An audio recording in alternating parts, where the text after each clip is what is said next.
Zdaj pa niža voziček na sprehod pele. V glavnem zavora na zadnja kolesa z eno samo roko. Če hočeva zavirati, samo stisneva tukaj, spustiva. Če hočeva, da je ostane zavrt, takole zatakneva in v tem primeru je voziček Fiksen. Takole imava ročaj nastavljiv po višini, odvisno od naše velikosti, nastavimo višji, niže. Izredno dober material za oprijem, seveda vožnja z eno roko brez problema.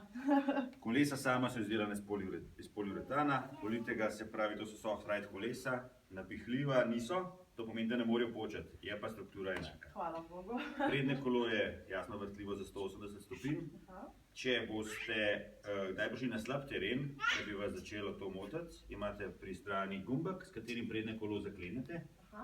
In potem je zadeva fiksna. To pomeni, če greste hitreje ali karkoli in vam ne more uhajati levo desno, se pravi, ne boste s pločnika mogli dol zaviti.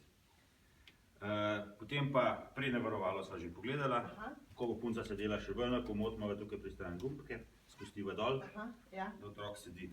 Jasno, ne bo se vozila samo takrat, kadar je budna, ko bo zaspala, bo zelo enostavno samo stisnila na tale gumbek, potegnila navzdol in bo kar naenkrat otrok lahko tudi spala.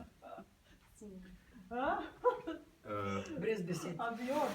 Zraven imava še prevleko za dež, že v kompletu. To pomeni, da bova dala na strehco, bova nataknila in spet je potegnila dol, se pravi tudi v vremenu, kot je danes, boste lahko enostavno vozila.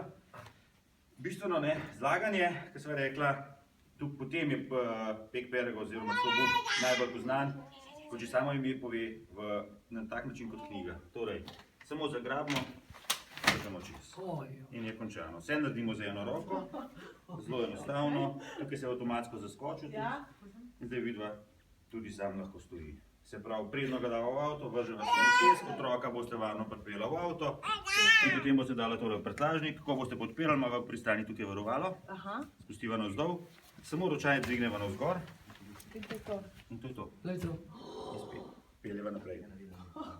Ja, super.